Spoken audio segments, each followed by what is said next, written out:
hermanos. Los que estamos aquí presentes, démosle gracias a Dios porque venimos un sábado más a estudiar la palabra inspirada, pidiéndole a Dios que nos dé ricas y grandes bendiciones para que podamos entender el mensaje de hoy. También, bienvenidos sean mis hermanos que nos miran a través de televisión y otros medios, otros dispositivos a través del cual se lleve el mensaje. Tengan un feliz sábado también y vamos a prepararnos pues para que podamos estudiar la palabra inspirada. Vamos a pedir la bendición divina para que podamos entender esta palabra de tanta importancia.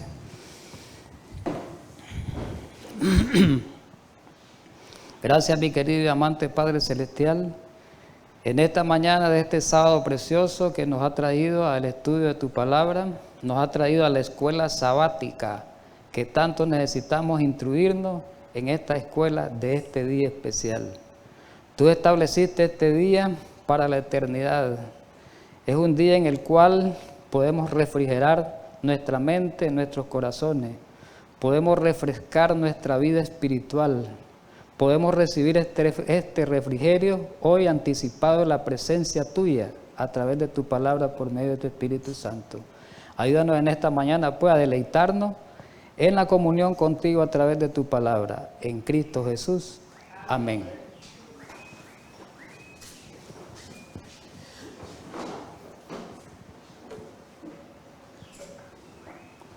Bueno, hermanos, un feliz sábado de nuevo, ¿verdad? Porque es necesario que nos preparemos en esta mañana para continuar con la serie que hemos tenido que se llama Engaños religiosos en los últimos días. Hoy vamos a estudiar el sexto tema.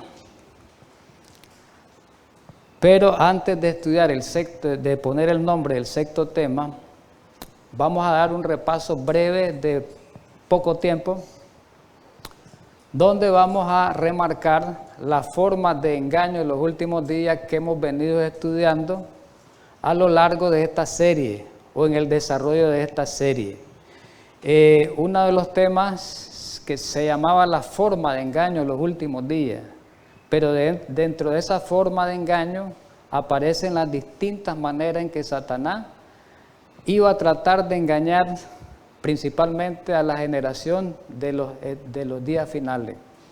Uno de ellos era a través de la música cristiana, ¿verdad? Eso ya lo estudiamos.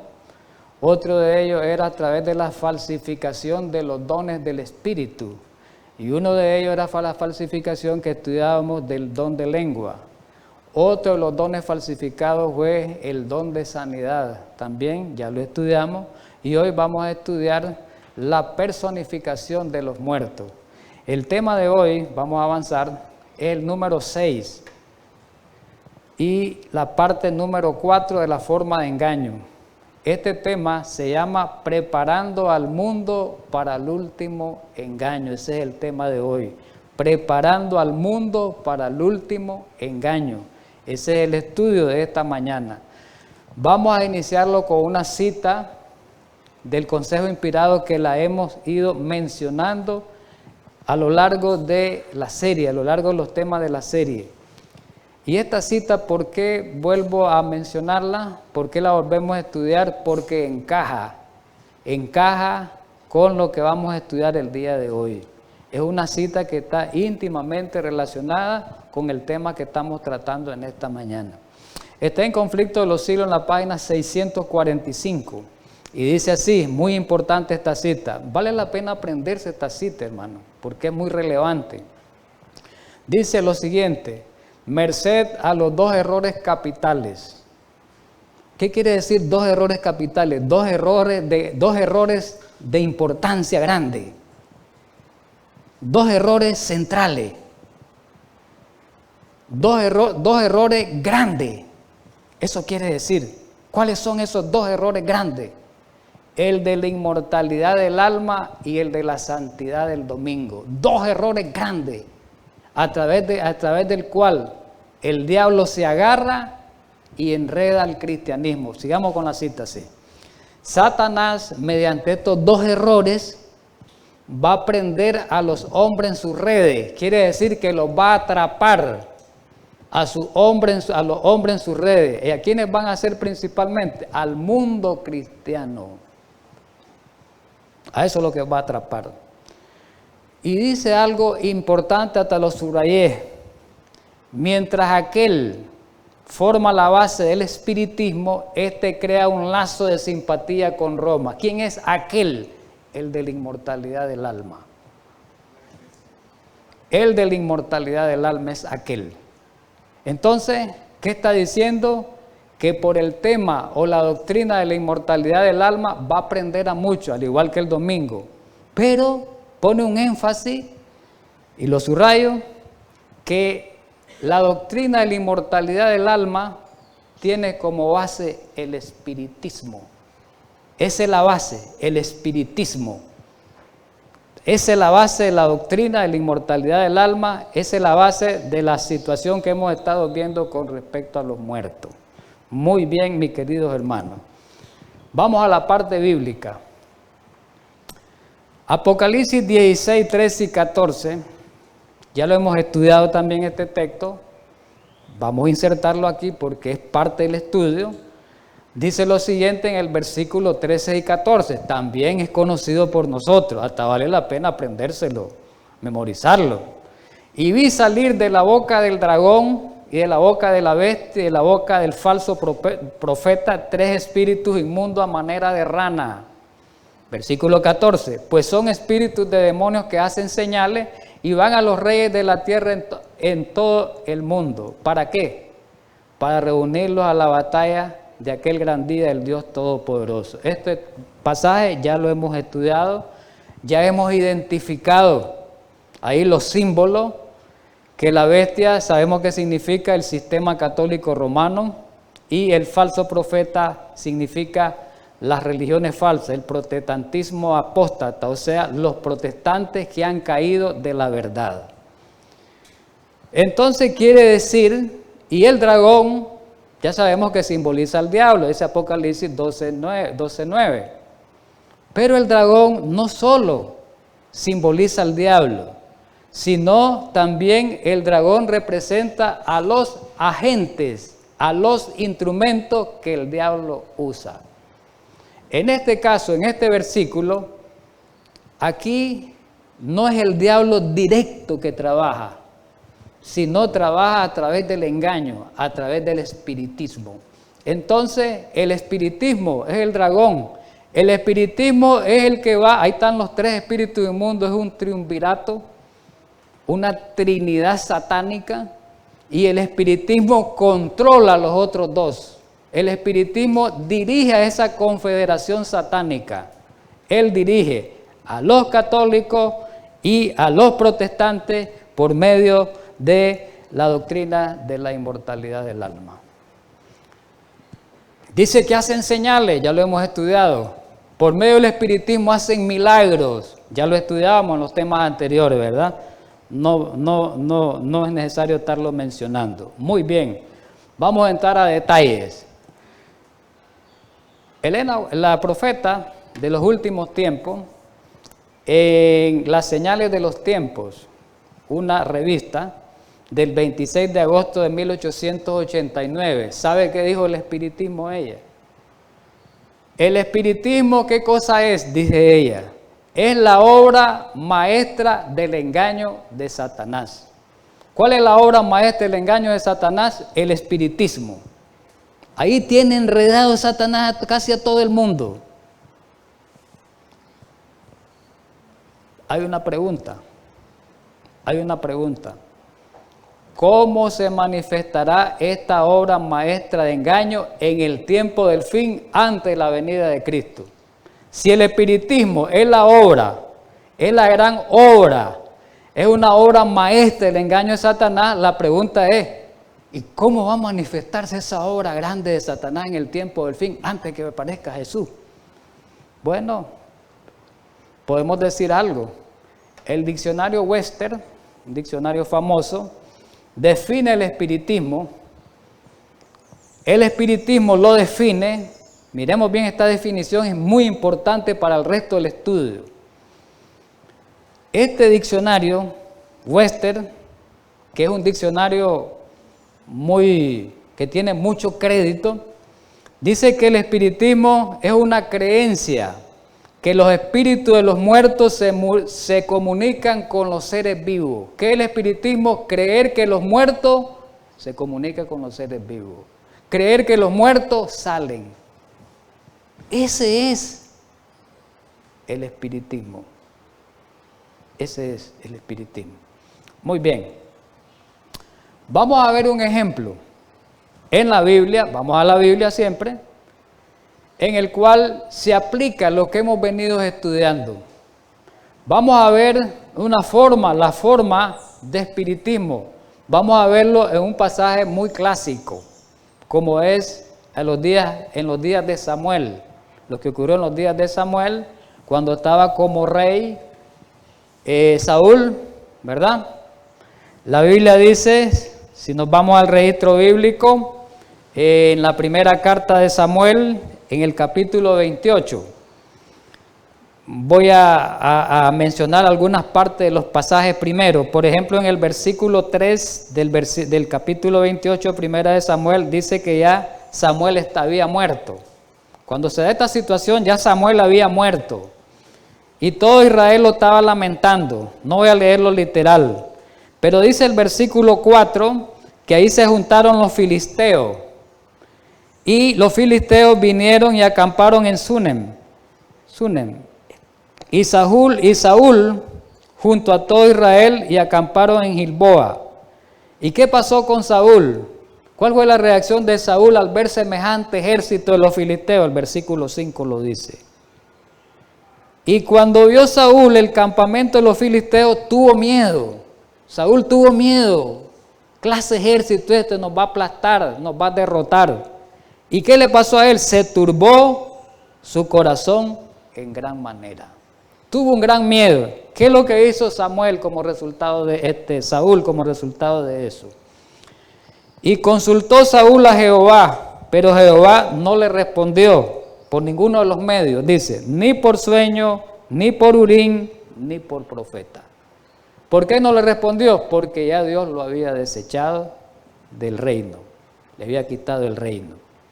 Ya David para Dios no era el rey de Israel, entonces Dios no le daba respuesta. Entonces Saúl busca otros medios. Como Dios no le responde, Saúl va a buscar otro medio. Y buscó el medio más errado. El medio que lo llevó al último vínculo que tenía de gracia para salvarse. Rompió el último vínculo, Saúl. Y fue a visitar, dice la Escritura, le dijo a los criados, hasta se disfrazó de mujer, dice el versículo 8, para que fuera a visitar a una espiritista, a una bruja, digamos, pues, una espiritista que era de una ciudad de Endor. Sabemos que había dado Dios una orden en el antiguo Israel, por medio de Moisés, de que eliminara de Israel todo espíritu de adivinación, todo espíritu de brujería, todo alguien que fuera brujo, llegaba a la pena capital que tenía que morir. De manera que en Israel Dios no quería hechicería, Dios no quería espiritismo ni brujería. Todo rey que llegaba a Israel tenía que eliminar eso. Y lo decía el Antiguo Testamento, y la pena de muerte era el que consultaba a ellos, el que consultaba, la pena era de muerte, ¿verdad? Era cortado. Es decir, vamos a leer un poquito en Levítico, para que me estoy adelantando un poquito. En Levítico 20, el versículo 27, le voy a leer para que hablemos un poquito con base bíblica. 20:27 Levítico. Leo en la Biblia. Y el hombre o la mujer que evocare espíritu de muertos o se entregare a la adivinación ha de morir. Van a morir el que evocare espíritu de muertos o se entregare a la adivinación. ¿Y cómo iban a morir? Apedrado. Su sangre será sobre ellos. Estaba esa ley, esa orden. ¿Verdad? Y aquí En los versículos del 11 al 19, vamos a leerlo un poquito rápido. Cuando Saúl llega donde la mujer entonces dijo: ¿a quién te haré de venir? Y él respondió: hazme venir a Samuel. Y viendo la mujer a Samuel, clamó en alta voz y habló aquella mujer a Saúl, diciendo, versículo 13, ¿por qué me has engañado? Porque vos has sido mujer. ¿Por qué me has engañado? Pues tú eres Saúl. La mujer lo descubre porque le dice: llámame a Samuel. Inmediatamente dice: este es Saúl. Dice. Y el rey le dijo: no temas, no te preocupes, yo no te voy a matar. Le dice. No temas, le dice. ¿Qué has visto? Y le pregunta él: ¿qué has visto? Y la mujer le respondió a Saúl: he visto dioses que suben de la tierra. Mire clase de engaño. Y él le dijo: y el Hijo de Dios va a creer ese engaño. Óigase bien, el Hijo de Dios va a creer ese engaño y en el tiempo del fin eso va a ocurrir. Muchos que fuimos profesos del Hijo del Dios vamos a ir a consultar. Está profetizado. Va a pasar las de Saúl a muchos, que vamos a creer en estos espíritus. Y le dijo, el versículo 14, ¿cuál es su forma? Y ella respondió: un hombre anciano viene. Este es Samuel, dice. Cubierto de un manto. Entonces Saúl entonces entendió que era Samuel. Inmediatamente, es Samuel. Y humillando el rostro en tierra hizo gran reverencia. Oiga bien, hizo gran reverencia a Samuel, supuestamente. A Samuel supuestamente. Pero a lo largo del estudio vamos a darnos cuenta que no era Samuel. No me adelanto pues, pero ya sabemos nosotros lo que hemos estudiado estos temas. Y Samuel dijo a Saúl, el supuesto Samuel: ¿por qué me has inquietado haciéndome venir? Y Saúl respondió: estoy muy angustiado por la presencia del ejército enemigo. Pues los filisteos pelean contra mí y Dios se ha apartado de mí. Y no me responde más, y le menciona ahí los medios que no le responden. Para que me aclare lo que tengo. Versículo 16, me salto. Entonces Samuel dijo, Samuel, el supuesto Samuel: ¿y para qué me preguntas a mí si Jehová se ha apartado de ti y es tu enemigo? Pero mire el 17. Jehová te ha hecho como dijo por medio de mí, pues Jehová ha quitado el reino de tu mano y se lo ha dado, dice, a tu compañero David. Versículo 18. Mire lo que le está diciendo el supuesto Samuel, que ya sabemos, me anticipo, que no era más que un demonio, pues lo vamos a demostrar con la Biblia y el Espíritu producía. Versículo 18. Como tú no obedeciste a la voz de Jehová, ni cumpliste el ardor de su ira contra Amalec, y esa historia la sabemos, muchos de los que hemos estudiado la Biblia, por eso Jehová te ha hecho esto hoy. Versículo 19 es clave.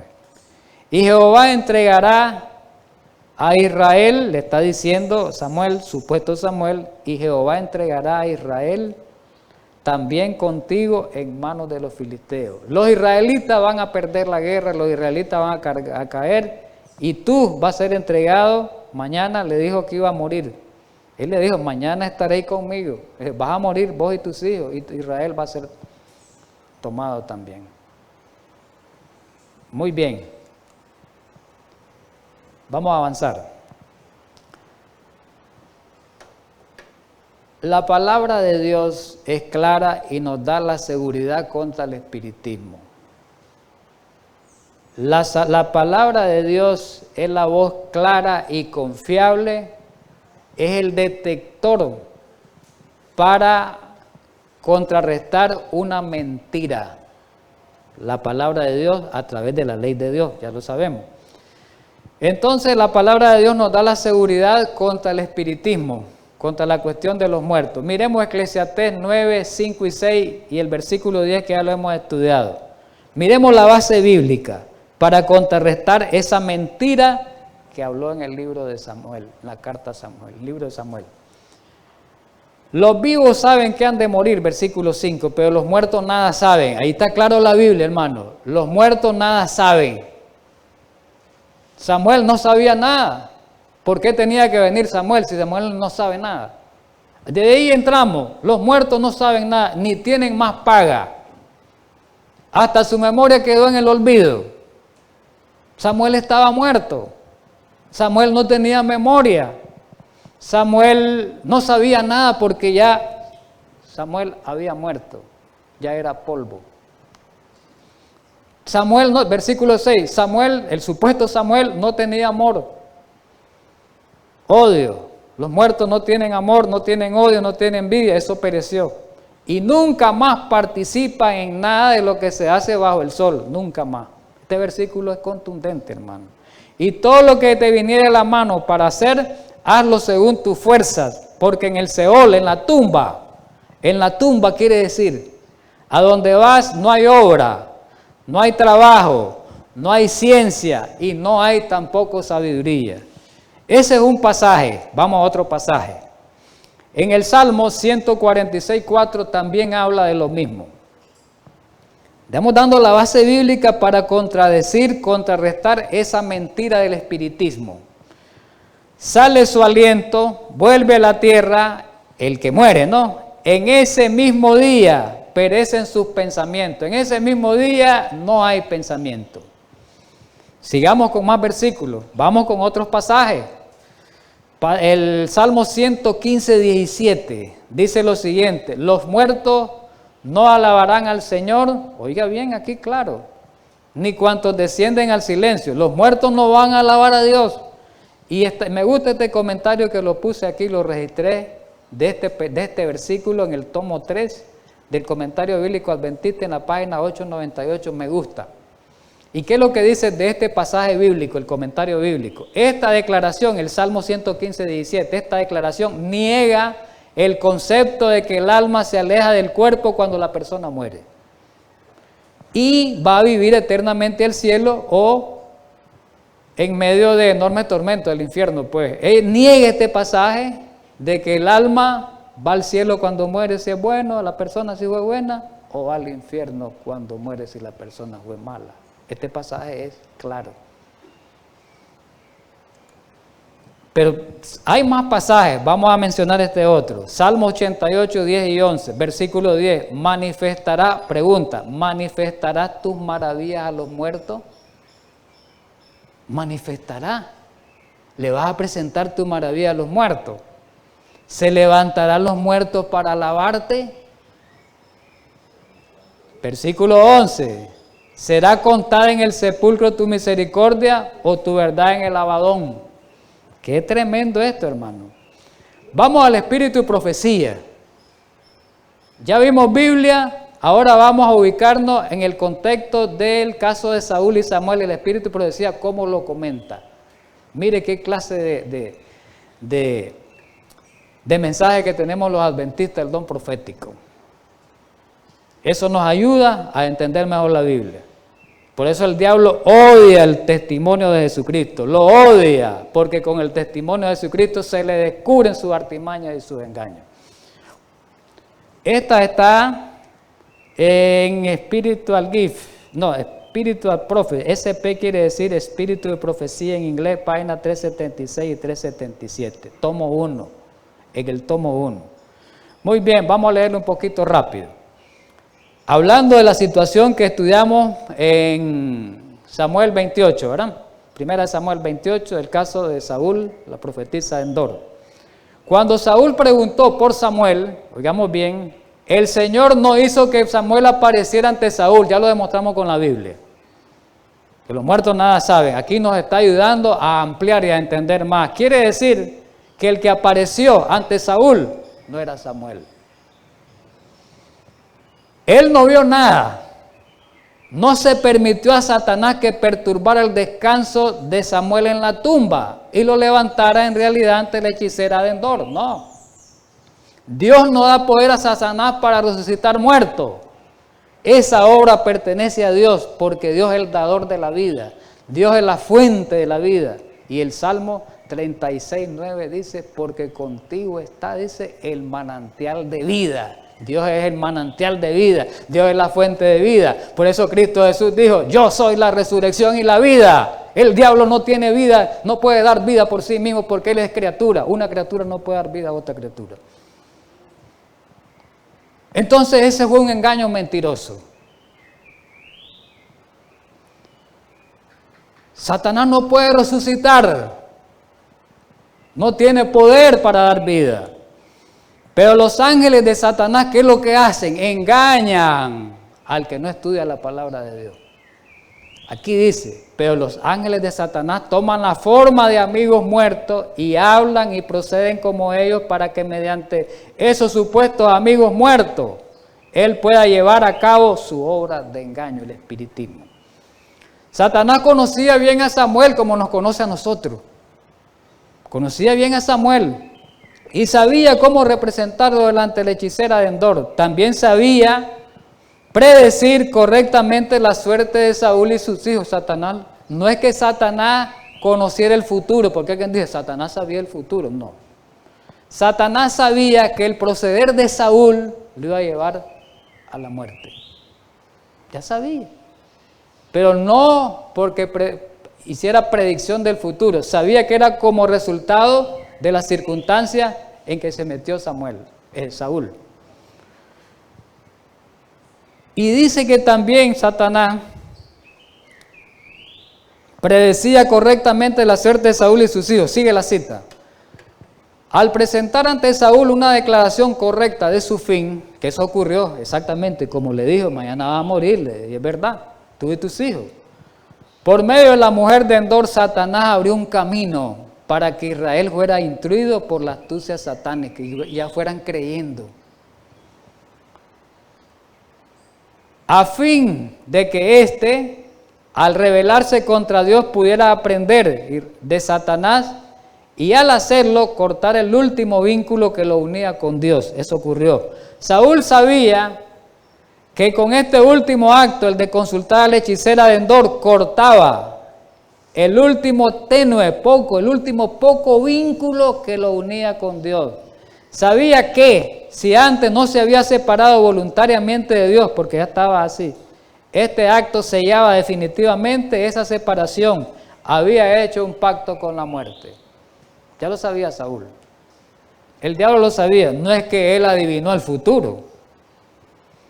Vamos a avanzar. El espíritu y profecía nos ayuda ahora vamos a aplicarlo para el tiempo actual y el tiempo final. Mire qué nos dice la profeta en los últimos días. Satanás es un enemigo astuto, Evangelismo 439, en el año 1875, viene esta cita original, está en Evento de los Últimos Días en la página 138 en el libro original, allá aparece la fuente. Satanás es un enemigo astuto y para los ángeles malignos, como lo vimos con Samuel, para los ángeles malignos no es difícil hacerse pasar por los santos y pecadores muertos. Lo vimos en la Biblia con Samuel. Y lo vamos a ver en el tiempo final y en este tiempo más frecuentemente ese engaño. Y logra que su encarnación sea visible, mentirosa. Su personificación sea visible para los ojos humanos. Estas manifestaciones serán más frecuentes a medida que nos aproximemos al tiempo del fin, más. Y habrá demostraciones de carácter asombroso. ¿Por qué? El diablo va a hacer venir a los apóstoles. Está profetizado, va a hacer venir a Pablo,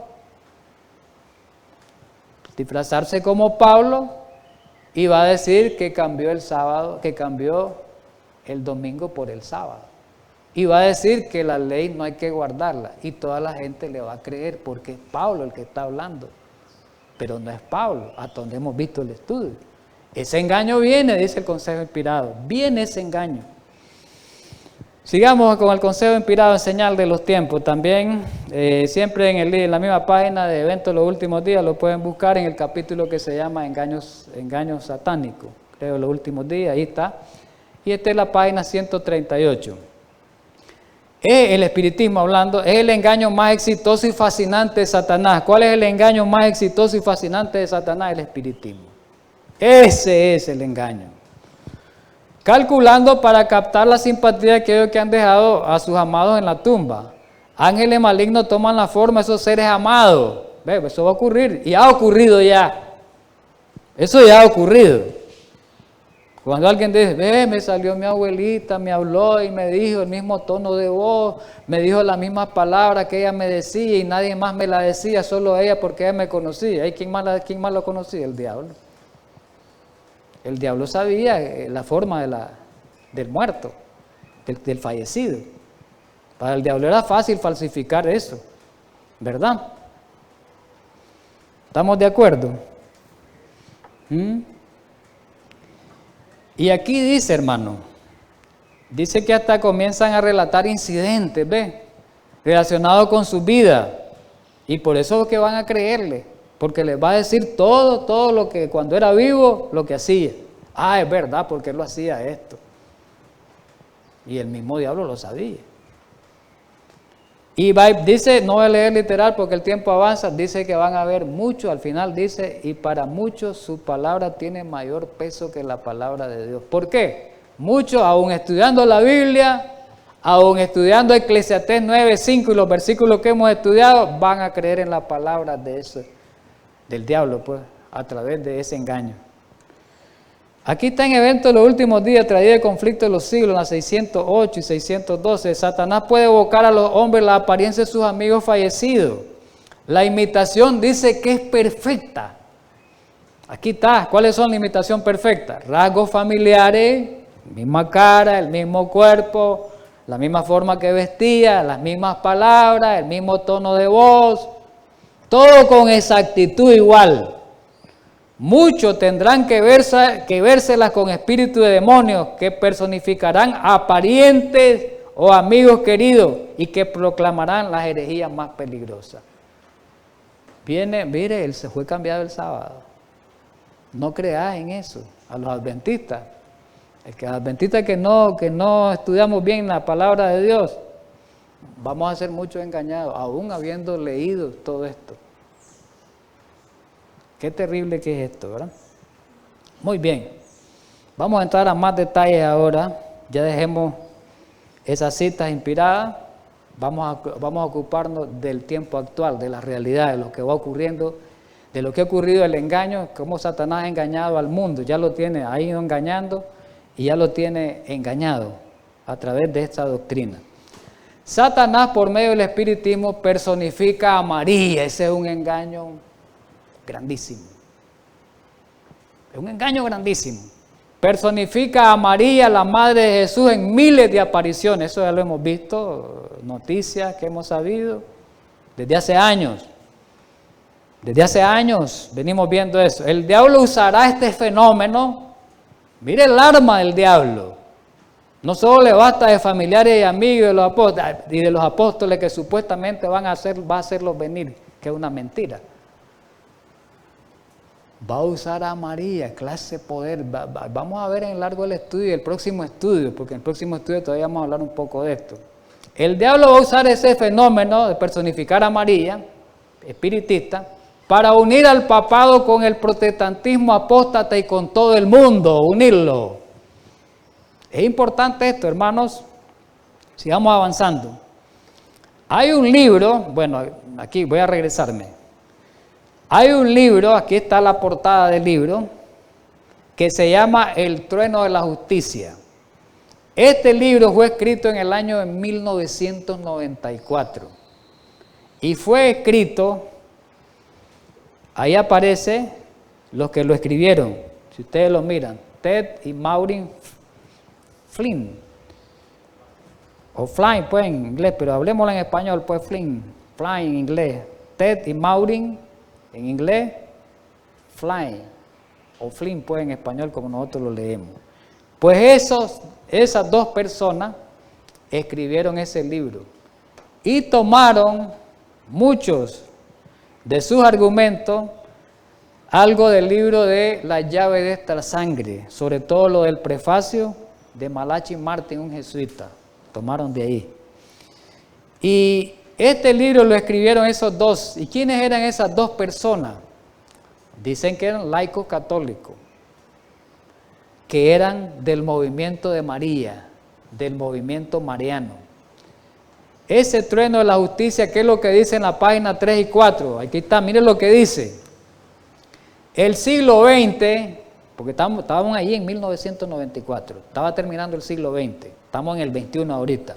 El siglo XX está siendo testigo de un fenómeno que simplemente ha crecido demasiado para que una persona en su sano juicio ignore las hazañas en nuestro medio casi a diario, dice en nuestro medio, casi a diario, hay puntos, se reportan apariciones de María, que aparecen con una frecuencia nunca antes vista en toda la historia, dice ese libro. El libro está relatando, bueno, hay que darse cuenta que María está apareciendo, viene a darnos mensajes. Vamos a seguir con lo que dice el libro, ¿verdad? Vamos a seguirlo. Miremos lo que dice el libro, en ese mismo libro, en la página 78, ese mismo libro. Aquí menciona a un San Luis de Montfort, que era un santo católico, que cuando estaba vivo era un sacerdote. Este Luis de Montfort era un sacerdote y después lo hicieron santo, como la Iglesia Católica que canoniza a las personas. Este Luis de Montfort vivió en el siglo XVII y ahí escribió él, miren cómo es esto, miren cómo el diablo, en el siglo XVII y en el siglo XX apareció María. Él escribió en el siglo XVII, ya lo voy a leer pues, dice él, describió en el siglo XVII cómo sería la iglesia en los últimos días y el papel de María en ese plan. ¿Y qué dijo él? En la segunda venida del Señor, aquí está, el Espíritu Santo nos hará conocer a María en forma especial. 3 siglos antes está diciendo el diablo está diciendo que va a aparecer María antes que venga Jesús, tiempo antes que venga Jesús. ¿Y para qué va a aparecer? Mire, este es el engaño grande. Bueno, para que a través de ella, de María, alcancemos un mayor conocimiento de Jesús, de María. Ya no es por medio de la Biblia. Y lo sirvamos mejor. Mire qué contrario a las Escrituras. Por medio de María vamos a conocer a Dios, a Jesús. Sabemos por la Biblia que Jesús sí vino a dar a conocer cómo era el Padre, ¿sí o no? Pero María no va a venir a darnos a conocer quién es Jesús y quién es Dios. Pero dicen los católicos que sí, el diablo, pa. Y por eso engañó al mundo católico. Lo tiene engañado. María, por eso le dan la altura que le dan a María, el nivel, es de deidad, es de diosa. Ella nos va a venir a dar a conocer porque ella vive allá con ellos. Ella está relacionada con el trío. Ella nos viene a dar a conocer. Mire clase de engaño. Y dice que María hará surgir a los apóstoles en los últimos tiempos. Otra cita.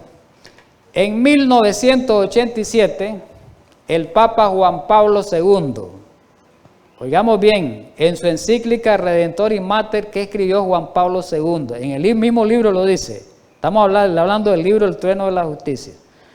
Las apariciones marianas, dice Juan Pablo, ya conocimos a Juan Pablo mucho, fue mucho antes de Benedicto, ¿verdad? Fue mucho antes de este Papa. Antes de este Papa fue Benedicto y antes fue Juan Pablo. Dice Juan Pablo en esa encíclica, las apariciones marianas de María significan que la Santísima Virgen se está trasladando a través del tiempo y del espacio en una peregrinación hacia la segunda venida. Mire, María relacionándolo con la segunda venida. El diablo, que es la maestra de engaño, ¿verdad? Los católicos creen todo esto. Los que estudian, pues. Los católicos que estudiosos, porque hay católicos que es de nombre, que ellos no saben nada, pero los estudiosos que están congregados estudian y saben todo esto. Les enseñan esto. Dice que la peregrinación de la segunda venida y la victoria final de María sobre Satanás. Este es el papel de ella ahora, como fue predestinado desde el principio. Muy bien, vamos a otra siguiendo con el libro El trueno de la justicia, ahora en la página 95. En la página 95 ahora.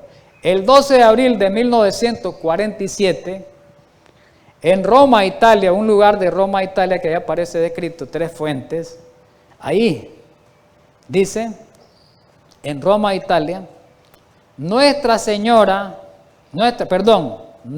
Santísima Madre apareció ahí, apareció en ese año.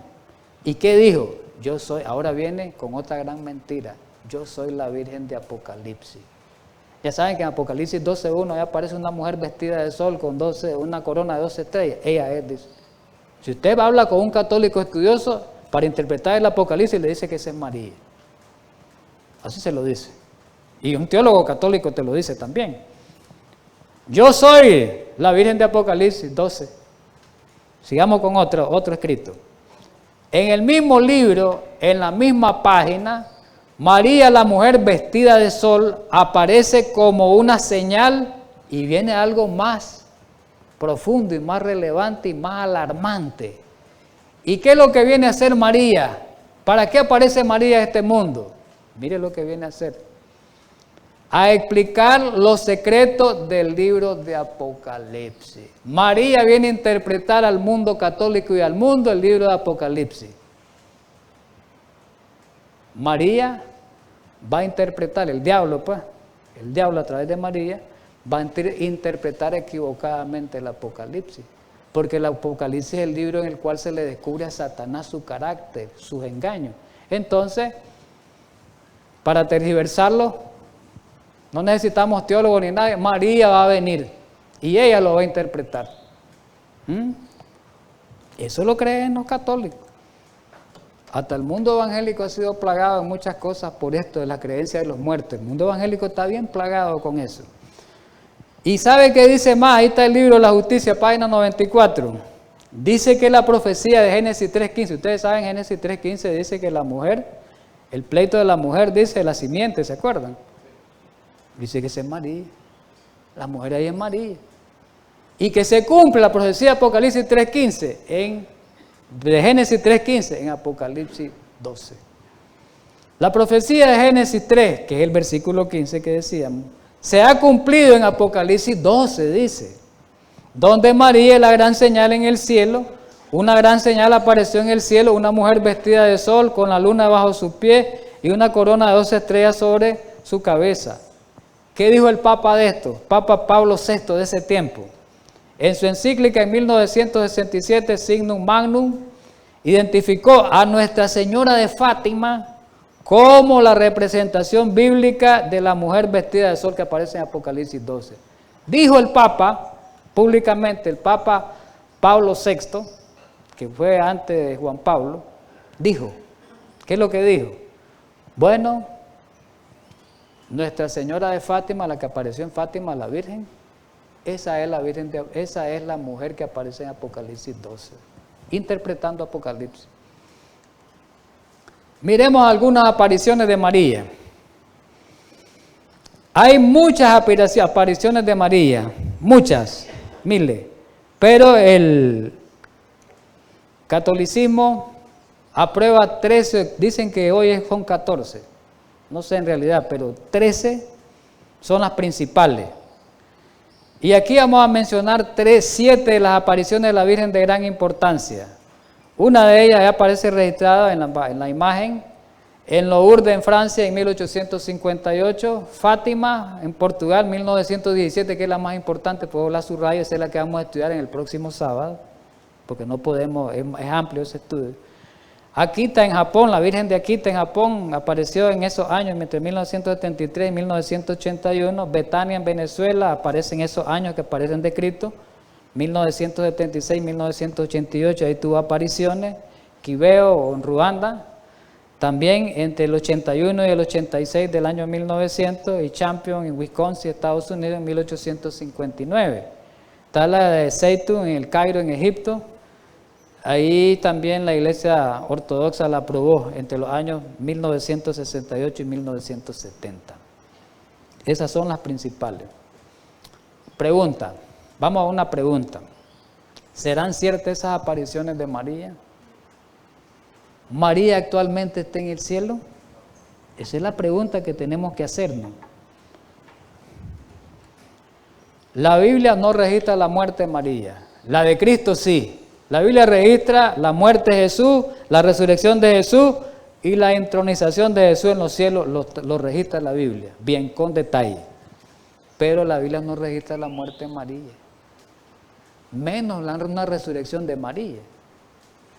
Si la última vez que habla de María habló poco, en el capítulo 1 del libro de Hechos, cuando el día de Pentecostés María estaba con sus hijos y los apóstoles ahí, esperando la promesa. Es la última, ahí no se volvió a hablar de María. Quiere decir que su muerte no era de gran importancia. Si ha sido de gran importancia, como creen los católicos, estuviera registrado en la Escritura. Por lo tanto, todos estos hechos son mentirosos y blasfémicos. Y aquí está, miremos este escrito. El Papa Pío XII, en el año 1950, hizo la proclamación del dogma mariano que María ascendió al cielo. La ascensión, el dogma es la ascensión corporal, en cuerpo de María al cielo. ¿A dónde está registrado? La Biblia dice que Cristo se ascendió en cuerpo. Hechos 1. Así que los discípulos lo miraron. Pero ¿a dónde está lo de María? Eso es una gran mentira. Aquí lo dice, aquí está el dogma.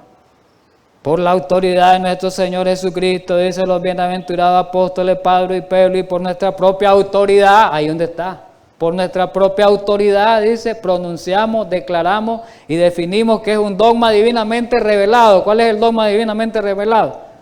Que María ascendió al cielo en cuerpo y allá está. ¿A dónde está en la Escritura? Y que fue recibida, dice, en cuerpo y alma en gloria celestial. Ay, como Cristo fue recibido entronizado. ¿A dónde dice eso? ¿De dónde sacan eso? Eso es pura mentira, es una blasfemia eso. La Biblia menciona a las personas que fueron trasladadas al cielo. Lo voy a mencionar rápidamente. Ya sabemos que Enoc fue llevado vivo al cielo. Ahí está registrado en Génesis 5:24. Hebreos 11:5. Eso sí lo dice la Biblia, que Enoc fue llevado vivo al cielo y está ahí en el cielo. Elías fue trasladado también al cielo vivo, segunda de Reyes 2:11. Eso ya lo estudiamos. Un grupo de personas, ya sabemos que Cristo con su muerte, con su resurrección, resucitó a un grupo de personas, dice en Mateo 27, versículos 50 al 53, y se lo llevó, ¿verdad? Que esas fueron las primicias. Eso lo dice la Biblia. Y también dice Moisés, es verdad, Moisés murió, pero Dios lo resucitó, dice Judas 9 y en Mateo 17 que habla de la transfiguración. Eso es lo que la Biblia habla, quienes han sido trasladados al cielo. Pero la Biblia no menciona a María, para nada. Entonces lo de María es una farsa. Que María esté en el cielo, ese dogma, y es una farsa, es una mentira, es un engaño del espiritismo que Satanás está engañando por medio de María. Preparando a la gente para algo muy especial, que lo vamos a ver al final. En la visión de Apocalipsis, hay una visión en Apocalipsis que es la visión del santuario en Apocalipsis capítulo 4 y 5. Ya lo hemos estudiado esta visión. En esa visión del santuario, allá aparecen, allá en el santuario celestial, los 24 ancianos, lo mencionan, los 4 seres vivientes, mencionan los millones de ángeles, mencionan al Padre en su trono, mencionan al Cordero de Cristo Jesús, ¿verdad? En el trono, menciona las 7 lámparas de fuego que representan el Espíritu Santo, menciona a todos esos seres, pero no menciona a María. Si María estuviera en el cielo, apareciera en la visión de Apocalipsis 4 y 5. ¿Por qué no aparece? Si es celestial, no es la reina de los cielos, ¿por qué no aparece? Porque no está en los cielos, ella está muerta, va a resucitar cuando venga Jesús. ¿Quién será el que aparecerá en las apariciones representando a María? Génesis 3:1 es claro, el engaño de Satanás. ¿Se acuerdan de la serpiente? Satanás engañó por medio de la serpiente a Eva. ¿Ocupó qué? Un disfraz. En el tiempo final Satanás está engañando por medio de María. Igual que la serpiente, María es como la serpiente. Es un medio que Satanás ocupa. ¿Estamos claros? Pero la serpiente era más astuta que todos los animales del campo que Dios había hecho, la cual dijo bueno, ya sabemos la historia. Segunda de Corintios 11:14. Porque el mismo Satanás se disfraza, dice, como ángel de ¿qué? De luz. Oiga bien, Satanás se disfraza como ángel de luz. Se va a disfrazar como los apóstoles. Se disfraza como María, que es una buena mujer, pero la hace aparecer como diosa. Es un engaño. Y Apocalipsis 11:9, 12 es ahí, perdón, Apocalipsis 12:9, puse 11, dice que el diablo iba a engañar a todo el mundo. 12:9, ¿verdad? Avancemos. El padre Gobi, fue uno de los sacerdotes del movimiento mariano, quien ha recibido más revelaciones de María que cualquier otra persona. Ese famoso padre Gobi lo menciona. Y está registrado esto en Trono de la Justicia en la página 90. Y al padre Gobi se le apareció María en esta ocasión, en 1980, el 24 de abril, y le dijo: yo soy la Virgen de Apocalipsis. En mí la obra maestra del Padre se realiza de una manera tan perfecta que Él puede derramar en mí la luz de su predilección. Y después ella dice que el Verbo asume su naturaleza humana en mi seno, y así ustedes pueden venir a mí, dice, por medio de una función, ¿de cuál? Dice, por medio de la función de madre. Yo soy la madre de Jesús, quiso decir. Entonces, el Espíritu Santo me atrae, miremos clase de blasfemia esta, como imán, haciendo lo íntimo de la vida de amor entre el Padre y el Hijo. Aquí está la clave. Me transforma interiormente y me asimila tanto a Él que me hace su esposa. Clase de blasfemia. María, la esposa del Espíritu Santo. Quiere decir que en el cielo ya no es un trío, es un cuarteto. Son 4. ¿No es una blasfemia? ¿A dónde está registrado en la Biblia? Ese es un engaño, maestro de Satanás. Lo llevaré, dice, en plural, a la plena comprensión de las Escrituras. Como yo soy en el cielo diosa, yo estoy a la par de Dios. Yo, dice, soy la esposa del Espíritu Santo. Entonces, como soy la esposa del Espíritu Santo, que es el que da la sabiduría, entonces yo tengo la sabiduría y yo puedo interpretar la Biblia. Entonces yo les interpreto el Apocalipsis. Dice. El diablo María. El 24 de abril de 1980, al mismo padre Gobi, en la revelación, mire lo que le dijo María al padre Gobi: tened confianza, hijo predilecto, en los momentos presentes. 24 de abril de 1980, tan cargado de oscuridad y amenaza, mirad a vuestra Madre Celeste, revelaré vuestra alma el secreto de la palabra hecha carne en mi seno materno. Esto es importante. Os llevaré a la plena comprensión de la Divina Escritura, sobre todo Apocalipsis. Siempre el Apocalipsis, porque sabe Satanás que ahí se le descubren los engaños. Entonces Satanás ahora pervierte la interpretación Apocalipsis. Por eso el mundo católico está ciego. El 7 de octubre de 1983, este es el colmo. El colmo. En el próximo estudio del sábado vamos a ampliar esto.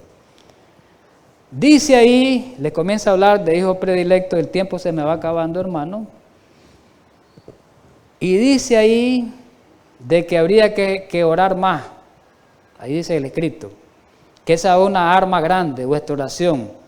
Pero dice, ustedes recuerdan que en el capítulo 20 habla del milenio. Y en el capítulo 20 dice que Satanás iba a ser atado por 1000 años, ¿verdad? ¿Sabe cómo lo interpretan el diablo por medio de María los católicos? Mire, clase de astucia. Y le dice, al final, sígame en el final. Yo lo até, dice, al dragón rojo que ahí aparece, no sirviéndome de una gran cadena gruesa, no es con una gran cadena, dice, sino la de una fragilísima cuerda, la del Santo Rosario. Con el rosario, dice que ella ata a Satanás. Esa es la cadena que va a atar a Satanás. ¿Y qué es el rosario para el católico? Es adoración a la Virgen. Entonces, por medio de la oración a María, dice que va a atar al diablo. Miren, clase de disparate, qué clase de satanismo. ¿Cuál es la aparición más importante que la vamos a estudiar el próximo sábado? Que es la aparición de Fátima, es la más importante, que fue en 1917 en Portugal. Eso lo vamos a estudiar, ¿verdad? Y aquí está lo que Juan Pablo predijo de María, que ella puso fin al comunismo. Lo vamos a estudiar el próximo sábado. Es importante esto, esa profecía. No la vamos a tocar ahorita.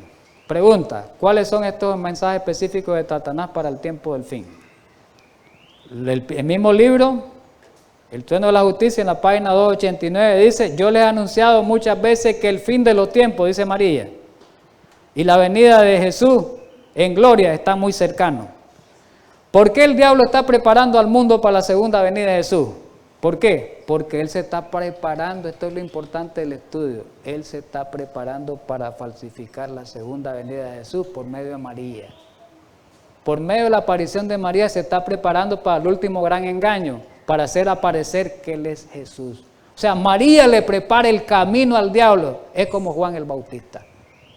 ¿Estamos entendidos? Y lo dice el escrito. Lo vamos a leer, aquí está. El escrito lo dice, se lo voy a leer ya al final. Aquí está. El 1 de enero de 1990, al mismo padre Gobi, María le dijo algo. Está tomado el mismo libro, página 156. ¿Qué le dijo? Yo soy la madre de la segunda venida. Yo lo estoy preparando para la nueva venida. María preparándolo para la venida de Cristo. María preparando para la venida del diablo, no es de Cristo. La simulación del diablo, la falsificación de la venida de Jesús por medio de Satanás. Los autores de ese libro, ¿qué dicen en la página 12, el trono de la justicia? Mire, ellos mismos lo dicen. Como Juan el Bautista preparó, y lo dijo María porque ellos lo están... Como Juan el Bautista preparó el camino para el primer advenimiento de Jesús, María prepara el camino para su segunda venida, dicen ahí en ese libro. ¿Qué les parece esa blasfemia? Vamos a terminar ahí, pues, hermano, el tiempo se acabó. Vamos a continuar este estudio del próximo sábado. Estemos pendientes de eso. Vamos a pedir la bendición divina porque el tiempo se me acabó. El único comentario es, ya miramos cómo Satanás está trabajando hoy, va a trabajar más grandemente a través del espiritismo. Querido Padre Celestial, gracias por habernos ayudado a estudiar todos estos engaños en el tiempo final. Ayúdanos a entender tu palabra para que no seamos engañados. Permite que el Espíritu Santo pueda darnos esa sabiduría y esa luz especial para este tiempo. En Cristo Jesús. Amén.